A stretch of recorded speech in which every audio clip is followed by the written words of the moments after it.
Welcome to Food Psych, a podcast about intuitive eating, body positivity, and health at every size. I'm your host, Christy Harrison, and I'm a registered dietitian, nutritionist, and certified intuitive eating counselor specializing in weight-inclusive wellness.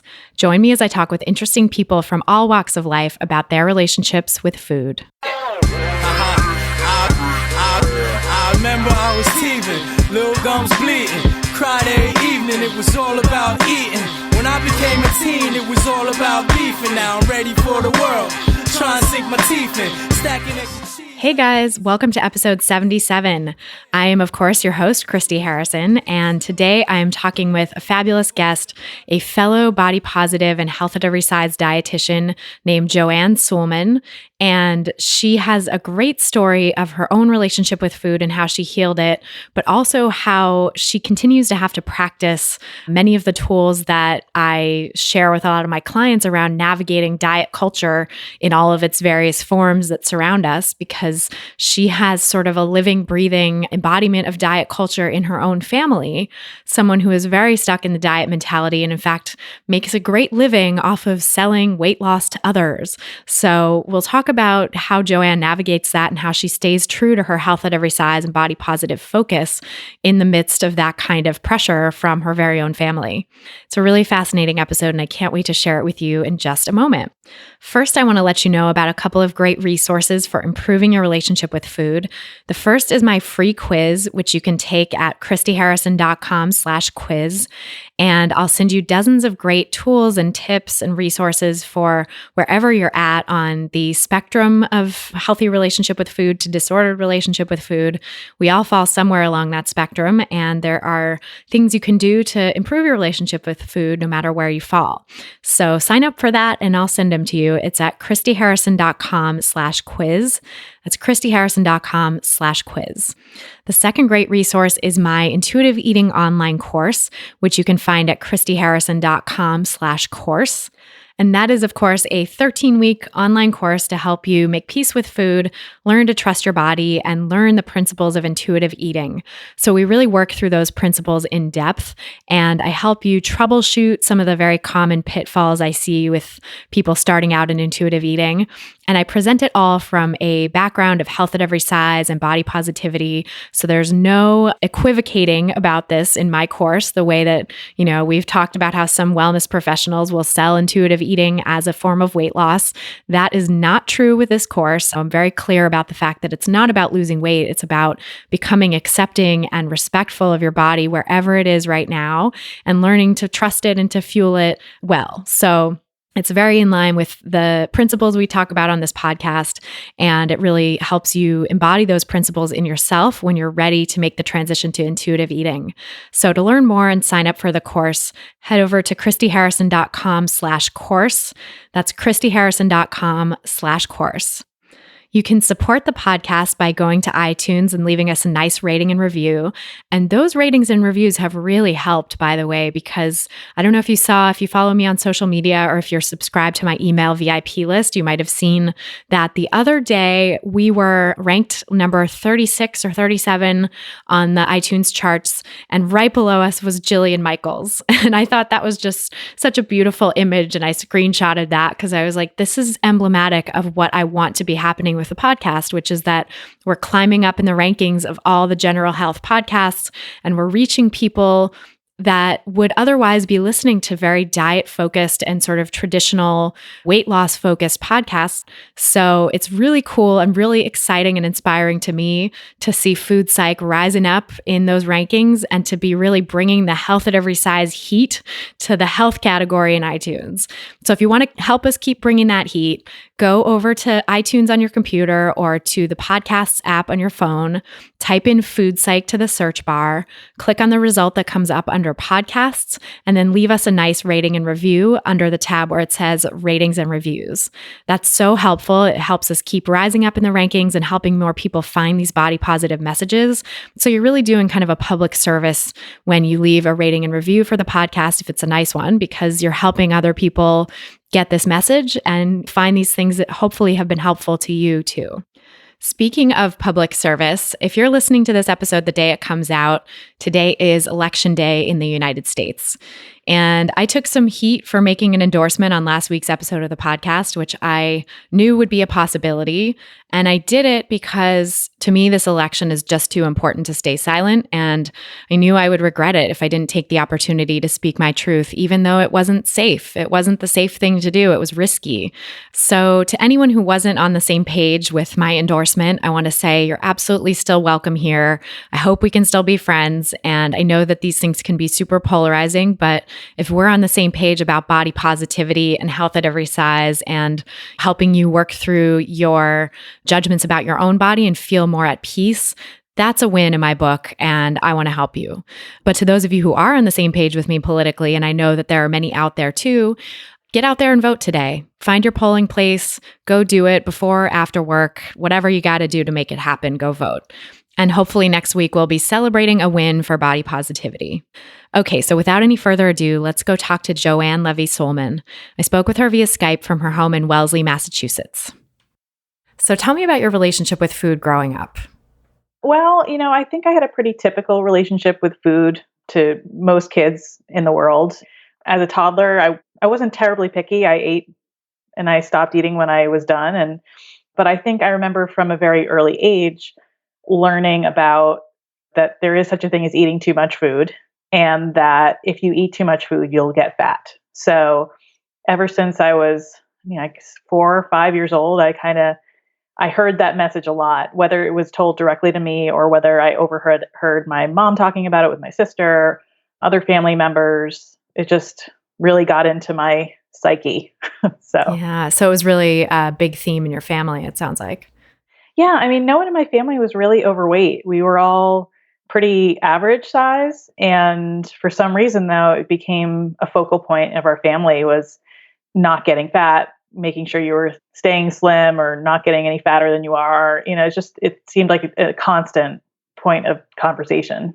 That's so interesting. I was just actually talking with my therapist about this. That was a constant point of conversation in my family too, because nobody in my family either was in a body that would have been stigmatized. Everybody was small. And I think looking back on it, I'm like, genetically, I think we're all fairly thin people. There's no way that this sort of fear of fat was based in reality, not that a fear is based in reality anyway, but there's not even any precedent of anyone being fat. So it's like, where does that come from?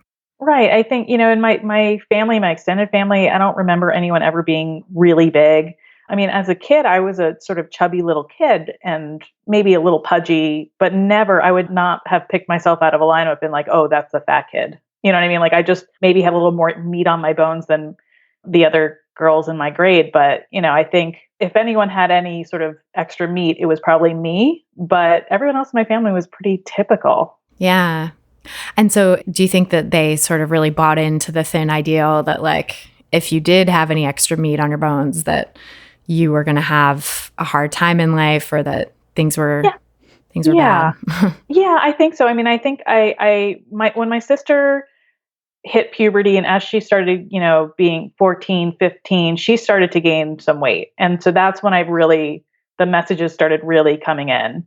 She developed, really large breasts and she just got bigger. And I used to overhear, she's 9 years older than I am. And so at that time, I'm, around 6 years old or so. So I was starting to pick that stuff up and I could hear my mom and her having conversations about her weight and how she should, not be eating this. And it was always around. And so I think the first real exposure I got to it was how my mom would treat my sister. But then I came later. Right.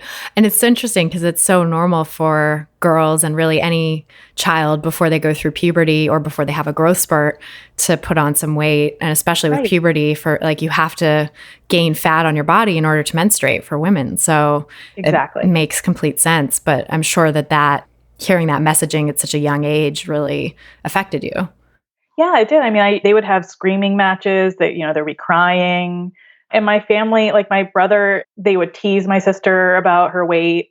They used to call her the BFG, which instead of like the big, friendly giant, it was the big fat girl. Oh. Yeah. So, stuff like that, which was just really hurtful. And we were a loving family. My family was great. I think it's just one of those things in an upper middle class suburb of Boston. That's just what you focus on, Yeah, for sure. I think it's that thin ideal is really prevalent Yes. in those Yes. communities and, really all across the country and whatever sort of place you're in. But I think, it's interesting that it manifested in your family, and it seems like there was no other way. That sounds like you're saying there wasn't a lot of like other type of criticism except for the body-based kind. We were expected to do well in school and to be good, upstanding humans. And, we were raised in a very liberal household where we accepted people from all walks of life. But to be fat was really to be seen as a failure. And it would mean that you would struggle in life or that you were unhealthy. That was the big thing, is that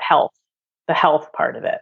Right. So my mom was sort of, after I turned maybe 6 or 7, she started having like the State of the Union talk with me after every pediatrician appointment. She'd sort of sit me down and be like, okay, well, we need to start thinking about what we're eating. And we would have those conversations pretty much annually throughout my late childhood. So did the pediatrician ever say anything was amiss with your health, or like? I think he was pretty much, I think I always trended on the higher percentile as a kid. I just was a bigger built kid. So I actually don't know if he scared my mom and said like, oh, if she keeps going this way, she's going to die or become obese or whatever. And instead of just sort of looking at my curve and saying like, well, this is just how her body is. You know what I mean? So I don't know actually that conversation, but I wouldn't be surprised if because a lot of the pediatricians that I work with now scare their kids that they're seeing, will often scare them or their parents and say, oh, they're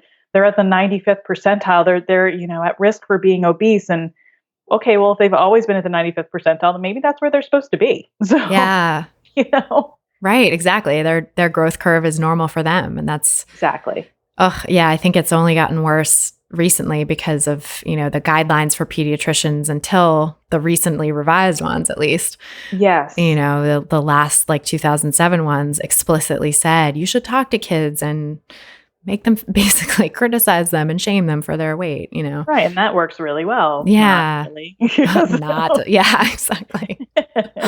I'm so glad that those guidelines were revised and that the thinking around actually the negative effects of weight stigma reached the people who create those guidelines, but it still has already done a lot of damage. Absolutely. Oh, yeah. So you said that was sort of starting at 6 and then every year basically having that talk. What happened when you hit puberty? When I hit puberty, I definitely, similar to my sister, I grew breasts and I got bigger and I got sort of chubbier. But around 12, which is when I hit puberty, I decided, and my mom didn't really suggest it, but before that even I got my period, but like I was thinking that I should diet. So I started trying to do Slim Fast, where you do like a shake in the morning and a shake, as a snack and like a sensible dinner. And I remember asking my mom to buy that for me, and she would. And then around 12 years old, I asked her if she would take me to Jenny Craig, because that was really big at that point. And she said yes. And so I remember going when I was 12 years old to Jenny Craig, and here I am, this 12-year-old girl with like 40 and 50-year-old women, mostly, sitting in the waiting area. And I remember being sent home with this food, and, you had to eat the certain little packaged foods and things like that. And I get weighed every week. And that's around when I was hitting puberty. That's what was going on. So I got a very strong message that if I gained weight, then I was being bad. And if I lost weight, then I was being good. Right. Yeah. So everything you had sort of learned from your household growing up was reinforced in that way. Yeah. Yeah. And it's funny because my mom is a great cook. She loves to cook. She makes wonderful food. We had sit down family meals every night. It would always be like a protein and a vegetable and a starch. Like she did everything right, quote unquote. But then on the other hand, we would be discouraged from taking seconds. We didn't have any quote unquote junk food in the house.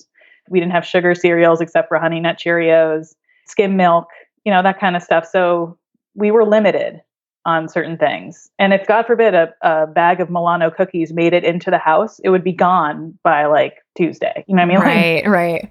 Because it was the forbidden fruit. Everybody had to have it. Exactly. Like, but there was a lot of food sneaking by all of us, so. Yeah, because it sounds like if it started with your older sister and then everybody kind of got that same sort of treatment from a young Yeah. age. Yeah, although my brother, I think my brother kind of didn't because he was a boy. And I know that guys have trouble too now but I think at that time he was a lanky teenager, young boy, and he just never had a weight issue. So he sort of got away scot-free, if you will. Yeah. Isn't that interesting too, that women's bodies, are the ones that are problematized, and like Yes. actually to be a woman and to be reproductively capable, you really do have to have enough fat on your body. So it's like Yeah. the sort of transition into puberty and into being a woman is especially fraught. And then it's like always women are encouraged to try to lose weight or keep their weight down, when really what it is to be a woman is to have fat on your body. It's important. Right. Like you need it to be a woman.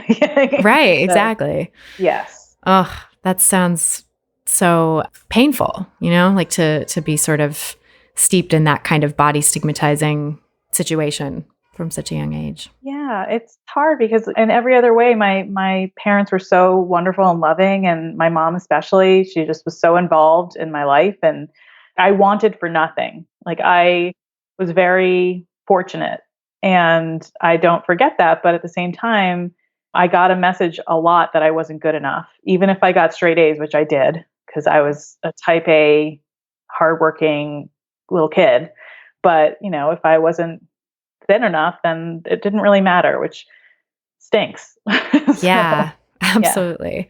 Yeah. Mm-hmm. And yeah, so I mean, what you're saying sounds so familiar to me as both, someone who went through a very similar kind of trajectory of like doing really well in school and trying really hard and working really hard and like being a complete perfectionist from a very young age, but also never feeling good enough, and I think so many of our clients have a similar story, and that just like sets us up for disordered eating, which I certainly fell prey to in my early 20s. But did you end up having a disordered eating stretch after that, or? So I don't think I ever had a full-blown eating disorder. The summer between my senior year of high school and my freshman year of college, my brother was getting married. And so I thought that, I was going to be a bridesmaid. And so I was like, okay, well, I really want to look good for the wedding pictures. And I was like, I'm making a new start. I'm starting college. This will be a great time for me to sort of reinvent myself. And so that April, I just started dieting, and I would just limit what I was eating. I would, restrict. I wasn't not eating, but I was just cutting back on a lot of stuff and eating a lot of salads and working out quite a bit. And the weight was coming off. And in a few months, I lost a significant amount of weight, and I got a lot of attention for it from my family, from my friends, from my teachers, from boys, because at that point I'd gotten, before then I had gotten pretty high because I think I had been sort of going through periods of restriction and then overeating. Mm-hmm. So I got down to, even the weight that I got down to wasn't even underweight, quote unquote, per my BMI, which we know is not really a great measure of anything. But I was normal weight, but I looked pretty underweight for me. And I remember my mom just sort of like gasping in awe at me and being like, wow, look at you. And, I got to the wedding and everyone's like, wow, look at you in your dress and that kind of stuff. I got a lot of positive attention for it. And then I went to college, and then the stuff hit the fan, Mm-hmm. As does everybody. They gain weight, but I didn't gain like just, I gained like, what I mean? Like that kind of stuff. So that happened over a few years. But yeah, in college, I just sort of stopped the whole diet kind of thing. And so, but yeah, during the time where I was really restrictive, I lost my period. I was cold a lot. All the symptoms that I know are associated with eating disorders, I was displaying, but I don't know if I technically had one because I was stop. You know what I mean? So. Right. Yeah. You sort of made the decision and got yourself out of it without. I mean, my doctor was praising me. My doctor was telling me I was doing so great, even though like I had no energy. I was super cranky. Yeah. I would throw a fit if there was no salad on the menu. I, was obsessive, but he was like, keep going, Yeah, I know. It's shocking to me how often I hear about compliments and compliments for completely disordered behaviors and completely unhealthy things from health professionals and also from families who just don't know any better. Right. They just associate thinner with healthier. Yeah. Yeah. And it's like, that's not true. And it's so frustrating that someone whose BMI is still in the quote unquote normal range, and so nobody really thinks anything of the weight loss, could actually be struggling so much with these issues, whether it's sort of the disordered eating spectrum like you had, or the full-blown eating disorder where it's like they can't get out of it, or there's severe medical complications or whatever. It's like that sometimes those even go unrecognized because there's so much misinformation about weight and eating disorders. Absolutely. I mean, I don't think anyone would have suspected that I had a problem. Everyone was thinking I was so disciplined and getting my stuff together and that I was doing good things.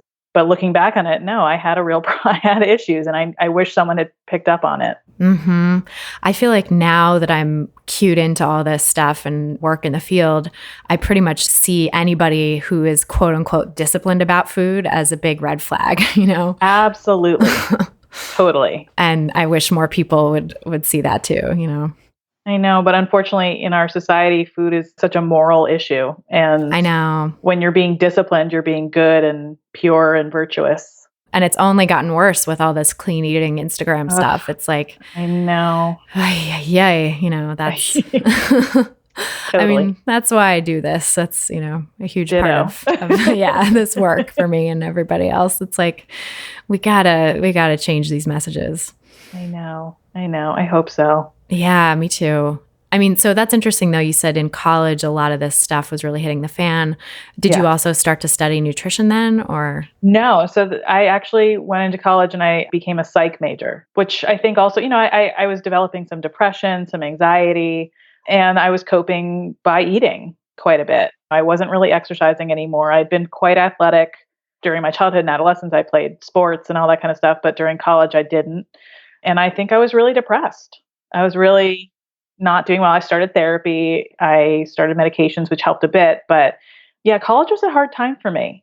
College was really hard. I think I would overeat because all of a sudden I had access to all this food, you know what I mean, that I had been restricted from in my house. And then I would have this horrible guilt, and then I would try to be better, quote unquote. And then it would just be this awful cycle, and it would happen over and over and over and over again. So yeah, college was really hard.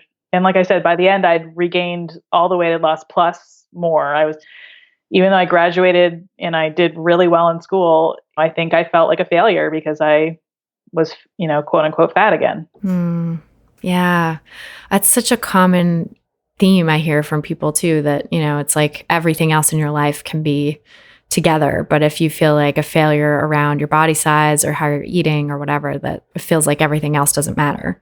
I know. It's just so sad. It really is. I was a smart girl, it doesn't matter. Like, however successful you are. I mean, look at Oprah. I know. She's one of the most successful women in the world, and yet she's focused on her weight as a measure of her success. And it's so sad. So yeah, I mean, I pretty much quote the beauty myth on every single episode, but like, dieting is a very potent political sedative. It takes away women's power and keeps us from focusing on the important stuff, Totally. Yep. I totally agree with that. And like keeps us from having to feel the anxiety of success too, maybe. Yeah. It's something else to focus on, isn't it? Mm-hmm. It's something that seems a lot more controllable. Yeah, because I think like using your voice, I mean, I've experienced this myself, even post-recovery and, well into sort of a lot of deep therapy and self-development stuff in adulthood, that the more I use my voice and the more I really stand in my power, the more anxious I am on the flip side. Yeah. It's like it does. There is a sort of pendulum sometimes effect to it, and I feel like I've learned to navigate that, and I've learned some good coping skills around it. But I think it's just interesting to like notice and recognize, oh my gosh, this is what it is to be an outspoken woman in our society. That you kind of are met with all these both inner and outer reactions that don't feel good. Absolutely, I know your experience very well. I can relate very much. Yeah. I feel like I hear it from people I really admire and, people who it's like everybody, we all struggle with this. So yeah, it's nice to know we're not alone. It's true. That's very true. Yeah. So what happened then after you started studying psychology? So I got my degree in psychology, my undergraduate degree, and I actually started working at McLean Hospital, which is in Belmont, Massachusetts, at their OCD Institute, which is Obsessive Compulsive Disorder Institute, which was a residential treatment facility for people struggling with severe OCD. And it was very interesting, and it was something that I found rewarding. I thought I might want to become a psychologist. And at some point, I kind of hit the brakes on it. And I don't know, I kind of just had a life moment where I was like, I'm not sure this is really what I want to do. So I ended up going to school for massage therapy. I became a massage therapist. Oh, wow. Yes. And that was a couple years. And I worked part-time at the OCDI just to pay the bills and stuff. But I became a massage therapist, and I don't know, I really loved helping people feel good. And I had no qualms with touching people's bodies. Like I felt like it was a really beautiful gift that I could give to others. And, I could make people feel better instantly. And that just appealed to me. My first job was at a women's health center, like fitness center, a gym. And so at that point, I started to get more into the whole dieting thing again. I was like, I'm working in this gym. I should, I got a free gym membership, which was amazing. And it was a really great facility. And of course, all the people around me were not all, but many were diet obsessed and weight focused. And so I kind of got back into that lifestyle. I started doing low carb, got sucked into that one. It was so popular. Still sort of is, I guess. Yeah, in the early 2000s, it was pretty popular. So around then, and then I lost another chunk of weight, and I got a lot of praise for it. And I was tootling along, and then I became injured with my massage. My shoulder, I couldn't do it anymore. I was going to physical therapy for months, and finally my physical therapist was like, you need to find a new career because this is going to rip your arm apart. And one of my clients was a nutrition school, and I was like, nutrition school. I didn't even know that they do. Like, you could get a degree in nutrition. And she was telling me about it. And so I went back to school, and I had to redo a lot of or not redo, but take for the first time biology and chemistry, because I didn't take it in my undergrad degree, and go through the whole program of the didactic, DID, whatever it is. Yeah, didactic program in dietetics. Yeah. Yes. And DPT, yes. And I do that. And then I decided to get my master's, because I'm like, well, I might as well. I'm already here. So I got my master's in nutrition and health promotion, and I did the internship, and I became a dietitian. And it happened, in about 3 years total, 3 or 4 years total. So that's how I sort of got into my nutrition career. I was thinking, maybe I can figure out why I have such issues with my weight.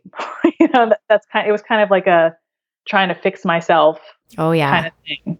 I so relate to that. That was a big motivation for me too. I mean, it was like, I kind of already, by the time I went back to school, I sort of already knew okay, I'm probably fine, and I need to give up this quest for the thinnest body ever. But maybe when I go back to school, suddenly I'll learn the magic tricks or whatever. Exactly. I'm going to learn because, it's all science. It's science, Exactly. Yeah. It's black and white. And if I just learn how to do this, I can be thin forever, or thinner forever, and teach others how to do it. And then I'll be so successful. And, that'll be my life's goal. And I did the program, and I realized that it's not quite that simple, and it's not black and white. And my first nutrition job was at an eating disorder center. Oh, wow. Yeah, it was just happened to be the job opening, and I jumped on it. And because I had my psych degree, which was helpful, and having worked in the mental health fields was helpful. And I think that's when things started to shift for me a little bit, where I started to see that just because someone is in a thinner body doesn't mean that they're healthy, and just because someone's in a bigger body doesn't mean that they're necessarily unhealthy. But I still I think I still carried the sort of diet mentality with me, even when I was working at the eating disorder clinic. Even during that time, I actually was like, I'm going to do Weight Watchers. Ugh, I can't believe I actually did it. And I Oh, did it. And even amongst my colleagues, I was getting praise for losing weight. oh, wow. I know, which was, I mean, if you think about it, very messed up. Yes, totally. That is, I mean, it's a long road out of diet culture for all of us. So I for sure understand because I think I have not talked to anyone in the nutrition field on the podcast or in life who didn't go through some phase of like weight loss oriented nutrition practice, you know? Absolutely. Yeah. And I mean, I thought I was doing great. I thought I was being healthy. I didn't think that, I wasn't really being super restrictive. It's just, but I became obsessive. And as per every diet, you regain the weight, and that's what happened. And a few years ago, I don't even know how I stumbled across it, but I stumbled across Health at Every Size. And all of a sudden, it clicked.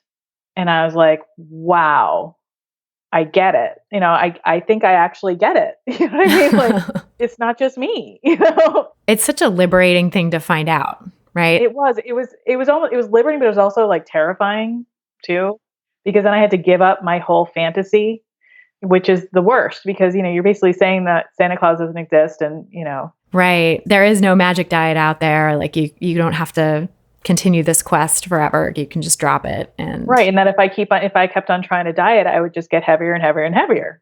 So you can't even do anything about it really. You need to just not focus on the weight. And so, I got rid of the scale and I started trying to work on eating intuitively. And this is all around when I started my own the private practice with Jonah, who's my husband, who's also a dietitian. And he has always been health at every size. I don't think he even knew he was health at every size, but he always has been. He always has eaten intuitively, pretty much. He knew that weight and health were not synonymous.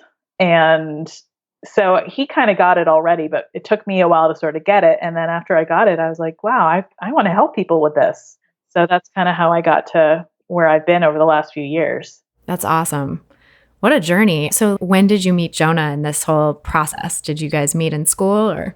No, it's kind of funny, actually. We met online and neither of us knew that we were, because he was a little bit further along in his nutrition training than I was. And so, but it wasn't until our first date that we figured out that we were both trying to become dietitians. And so it was That's so funny. I know, it was so bizarre, but we had a lot of common interests and we grew up in like towns right next door to each other. And we were a great fit from the beginning. And I'm so lucky to have him in my life and to have him be like my life partner and my business partner. He's such a great guy. I can't say enough. So, oh, that's amazing. And probably so, just from the perspective of like your relationship with food and your rootedness in health at every size, it's so lucky and positive that he got that already and could be like a voice of support and, reason probably for you in the moments of doubt. absolutely. I mean, he's such a great role model.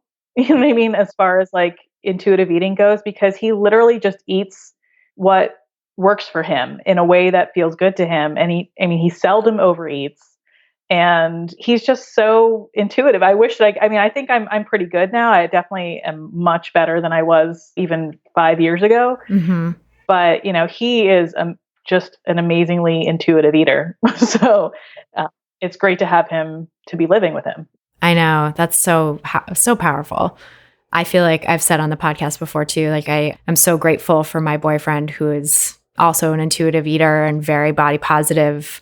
I mean, he's an actor. He doesn't have anything to do with nutrition, but as an actor too, to be body positive and to not get sucked into like all this looks-based stuff is pretty cool and maybe a little rare.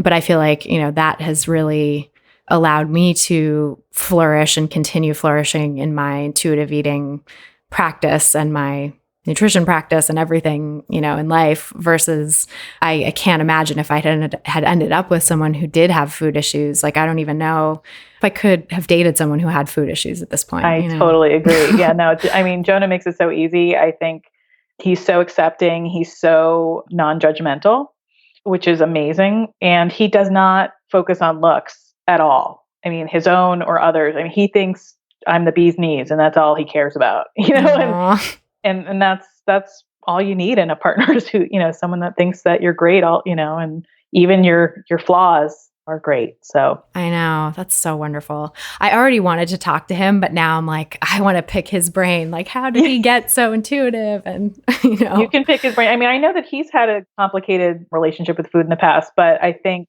he has become an intuitive eater. And I mean, you can definitely ask him about it yourself. You should do a podcast with him. Yeah, absolutely. I will. Yeah. I also love having a male perspective here too, because I feel like, it's much more common for women to do this work. And the vast majority of my guests have been women, but I think it's a really interesting thing to talk to men who've gone through it too. And, there's so many men out there who do. It's just not discussed as much, It's true. It's true. Yeah. He's definitely in the minority, but they're out there. So Yeah, absolutely. Yeah. So you guys started your private practice sort of around the time you were making this transition for yourself, or? Yes. So so I stopped working at the Eating Disorder Center and I joined. So Jonah had already gone out on his own. So I joined him. And around that time is when I started to shift with my thinking. And then I think maybe like 3 or 4 years ago is when I finally the light dawned, and I was like, okay, I get it now. Obviously there have been some stumbles here along the way, but I think all in all, I'm very well versed in health at every size, intuitive eating, and size acceptance. And just, I feel very comfortable with it. It feels like my truth. I love the science that's behind it. I love the activists that are in our world. I am always inspired. So now I work primarily with people with eating disorders. I do work with people who have some disordered eating patterns too. But, it's all in this sort of framework of let's get you to a place where you can become an intuitive eater. Obviously maybe not right away, but eventually. Yeah, exactly. Yeah. Yeah. That's awesome. And yeah, I think it's so powerful and important for people who do the eating disorder work to have had their own experience of coming to health at every size and intuitive eating too. Yeah. Because I think it's the Be Nourished folks, Hillary Knavy and Dana Sturdivant, who are fond of saying like body image work, quote unquote, is like something that nobody wants to touch on a treatment team, or that everybody's like kicking the can to the other person, like, oh, you do the body image work, you do the body image work, because it's like body image work is held out as this sort of separate, untouchable thing, when really it's all of our jobs to do that work on ourselves. And we live in such a weight stigmatizing, body negative society that it's hard to do that work on ourselves and to be comfortable with our bodies in order to model that for other people. But I think that's really what needs to happen if we're going to do that body image work. I totally agree. And, it's one of those things where, I myself am living in a larger body. I would self-identify as fat, and which I have no problem doing. But it's hard sometimes in our society with the way that fat is vilified, and just it's such a negative thing, and everyone's trying to not be fat. And so even in my own family, my sister ended up becoming a Weight Watchers leader. Oh my God. I know.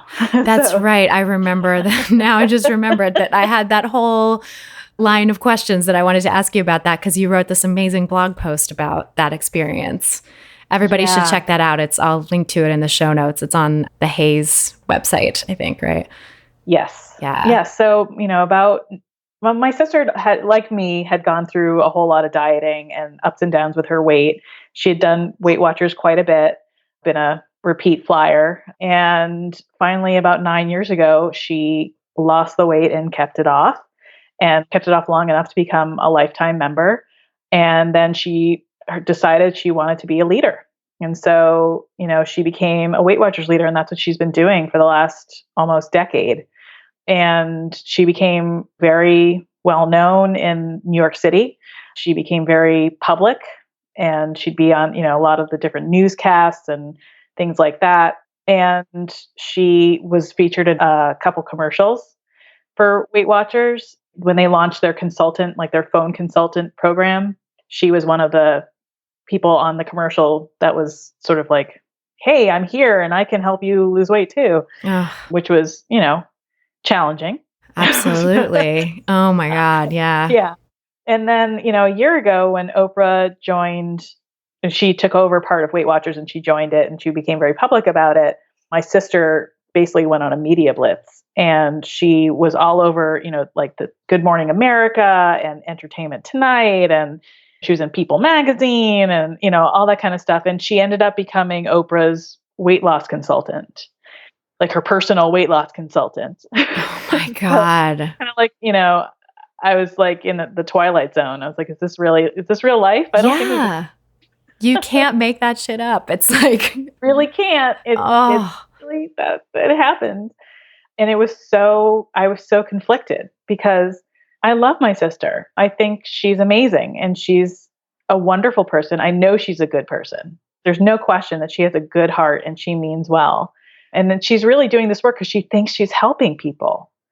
But she's teaching legions of women and some men how to try to shrink their bodies. And I can't be down with that.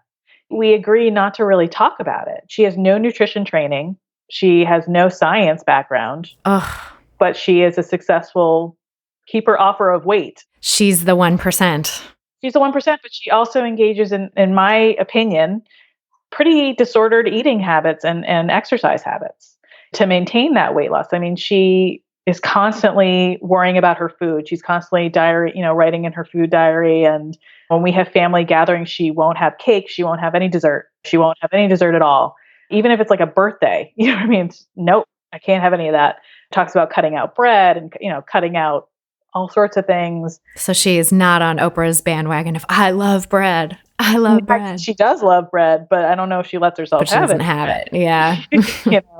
So it's really sad because I think she's living sort of a subclinical eating disorder life. Yeah. But she's not emaciated because I think our body types, she and I have very similar or had very similar body types in that we were pretty voluptuous.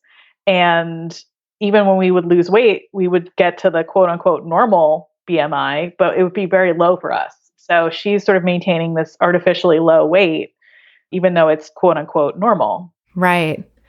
Which, goes back to that whole thing of how do people see eating disorders and sort of mistake disordered behavior for healthy behavior. Right. Because if this was happening in someone, if the behaviors that she was engaging in were happening to someone who was like, much thinner, they would say, oh gosh, like you're out of control and you need help. But given that she's normal weight and that she had previously been heavier and now she's better, quote unquote, good for you. Look at the discipline. Like you're so disciplined. And right. Meanwhile, her whole life is organized around it. It sounds like. Yeah. I mean, that's at least the impression I get. I don't see her a lot. She lives in Manhattan. Not that it's that far from the Boston area, but it's hard to be around her sometimes because she identifies as a Weight Watchers leader. That's her identity. And so she talks about it a lot. And it's hard to, I mean, I don't want to be like a party pooper about it, but I don't want to talk about it with her. I know we'll get in an argument and I love her. I don't want to sever my relationship with her. Yeah. How have you sort of navigated that when you do see her? Have you talked about your philosophy and what works for you? Or are you sort of like mum about that and just say like, I prefer not to engage?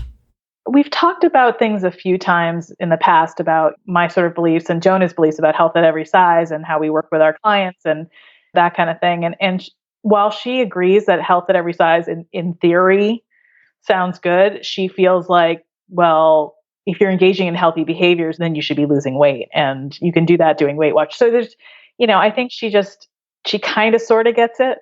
But, her livelihood is based on her selling the dream of weight loss. And, I think health, she expects that people become healthy, but obviously most people regain the weight back, and yo-yo dieting is never a good thing. So I don't know how she thinks about this. We stopped talking about it because I think it was just too triggering for me, at least. Yeah. So we just agree to disagree and we don't talk about it. And if I hear a conversation, she's talking about Oprah or whatever, I kind of just stay mum or I leave, and yeah. That sounds like good self-care for you. I try. It's hard. It's really hard. I mean, we've gone on a couple of family vacations and it's hard to be around someone whose livelihood is about maintaining their weight loss and helping people get skinny. It's so hard. I've had a number of people reach out to me from hearing the podcast and say, I'm a Beachbody coach and I'm starting to like really understand that my way of life is disordered, or I'm a Weight Watchers leader and I'm understanding that my way of life is disordered. And can you help me because I need this job? I need to make money. I have a family to support or whatever. Can you help me stay in this position, but still square it with my values or my new understanding of body positivity? And I'm like, oh, I feel you, I feel that because I certainly did try to walk the line at first in my nutrition practice too. I thought that I had to be also selling like weight management or weight loss too. And I didn't know yet how important it was for the whole project of helping people recover from eating disorders or just health in general to not do that, and my eyes were opened along the way. And so I just usually say to people like that, like, just give it time and steep yourself in this information and sort of ask yourself the tough questions, and eventually maybe you will make a change, but you don't have to do that until you're ready, and you can take as much time as you need with it. But it really is challenging when people are so in it that they don't even see like, oh shit, maybe what I'm doing is not helping people. Yeah, I mean, and that's the thing. Like I said, I think my sister really does believe that she's doing good work, and she gets so much praise for it. I mean, from everybody in my family, all of her friends. I mean, her members think that she walks on water. Like she is their inspiration. And so I don't know when she would ever leave that. I don't know, because that's how she identifies. She identifies as Lisa, the Weight Watchers leader. And she's a mother, but really she's a Weight Watchers leader, and that's her thing. Right. And really we all want that kind of acceptance. And if you have like, it's like acceptance to the max, because it's really like adulation for something that you've done. Like I can see how that would be seductive and hard to.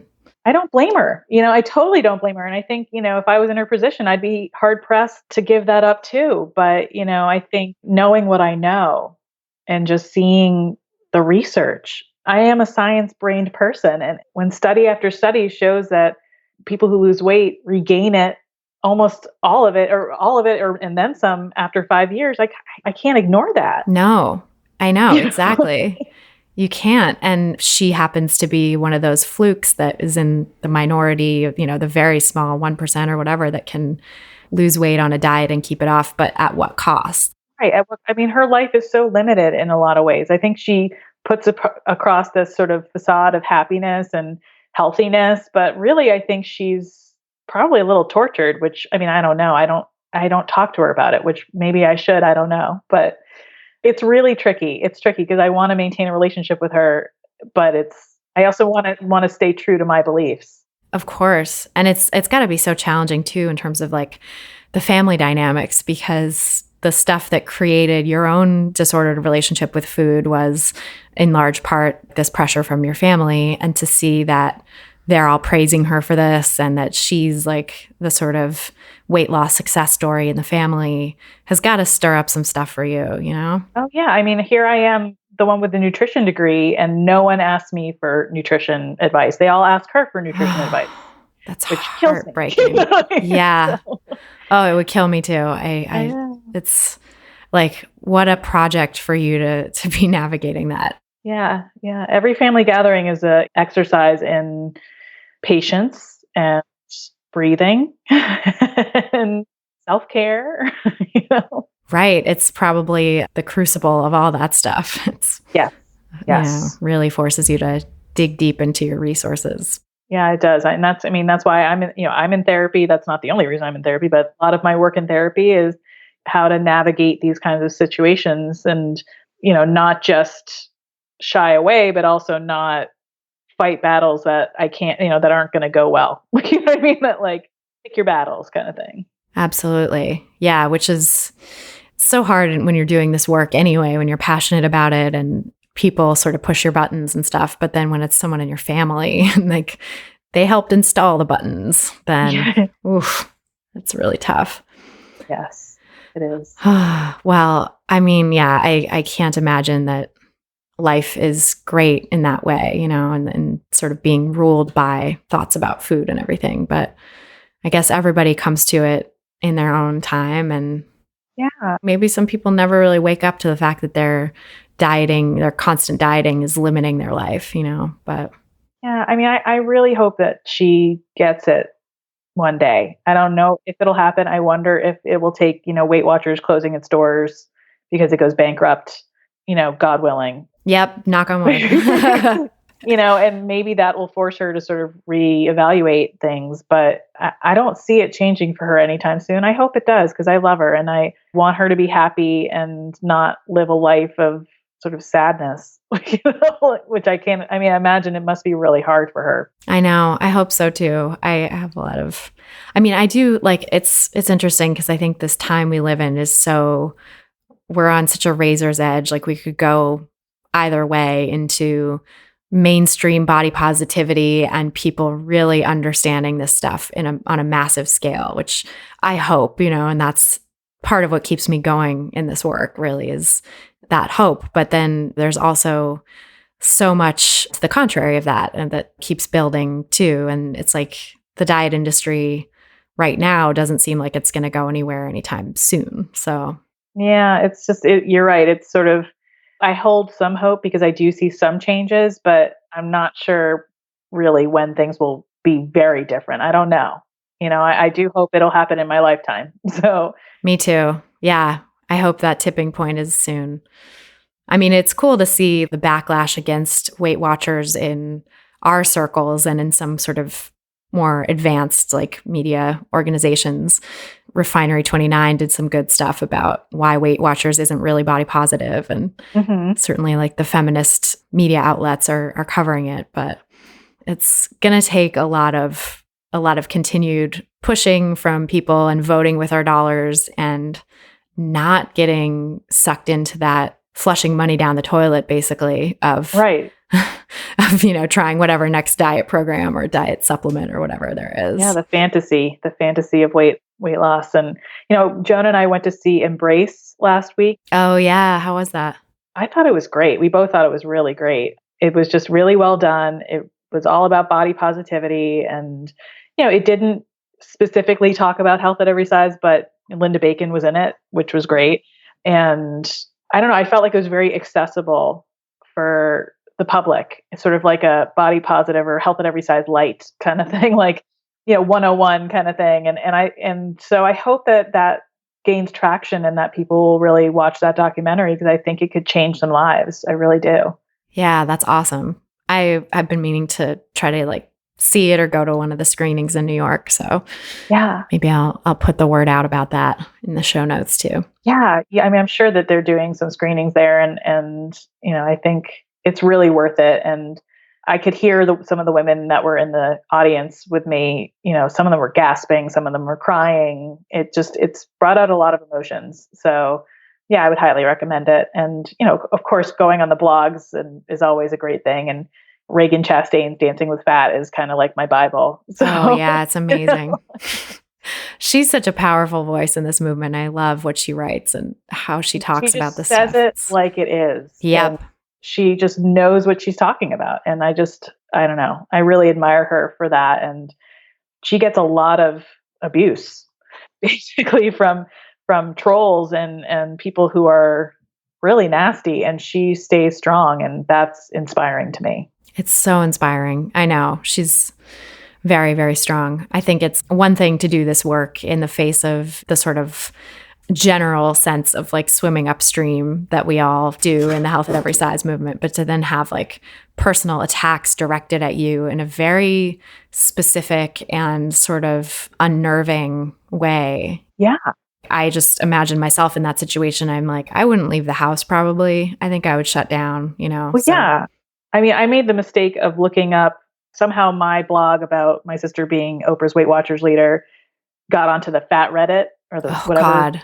And I, of course, am an idiot and I looked at it and it was just talking about like so many nasty things about me and like, that I look like my sister's before picture and, like that. Oh my God. She just sounds like a jealous, fat, whatever B word and just like really awful stuff. And in a way, it was almost like, hey, I made it, like Right. I'm getting trolled now. I'm getting trolled. Like I must be kind of a big deal. But then, the other part of me is like, no, that was really, those things are really hurtful. But she gets that 10 times worse. Reagan does. And every day. So like, I give props to her because she's amazing. So. Yeah, no, seriously, mad props. I've been interested in why my podcast doesn't get more negative feedback like that, because I have a big audience, but I think it doesn't get tweeted a lot or sort of written about a lot, which I think makes it easier to share and comment on, I guess. But also, like, I think the reality is, I'm a thin person. I have thin privilege. Probably if I were in a larger body talking about the exact same stuff with the exact same personality, I would get 10 times the trolling. That's what I was going to say. And I mean, I don't know you personally. I've never met you in person, but you have said that you are living in a smaller body.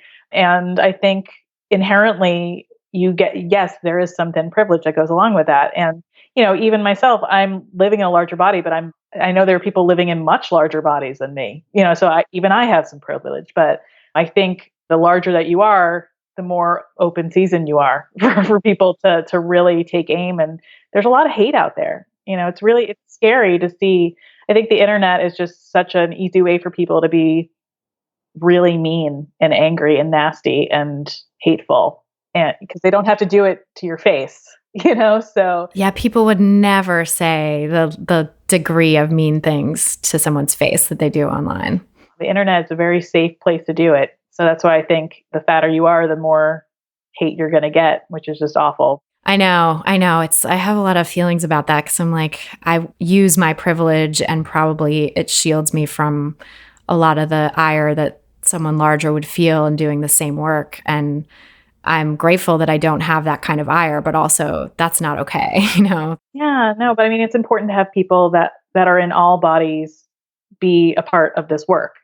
Jonah himself, my husband, is quite lean, and I'm so lucky to have him as an ally because I don't know why, but people will listen to him a bit more maybe, which is good and bad, but he is helping to change people's minds. And it's not just big people who believe in health at every size. It's people of all sizes and shapes. Absolutely. And I think we will move the needle on that too. If people are going to listen to it from him more so than from you, or going to listen to it from a thinner person more so than a larger person now, so be it, if that's what it takes to get the message across. But then over time, as people really absorb the message, hopefully they'll sort of start to accept it from people of all sizes. I really hope so. I hope so. I was heartened by the internet's response to Donald Trump's comment. The debate was just last night as we're recording this. So yeah, fresh in my mind. But I was seeing people, because I mean, we're in such a bubble, I think, of the health at every size folks. I love this community and it's like so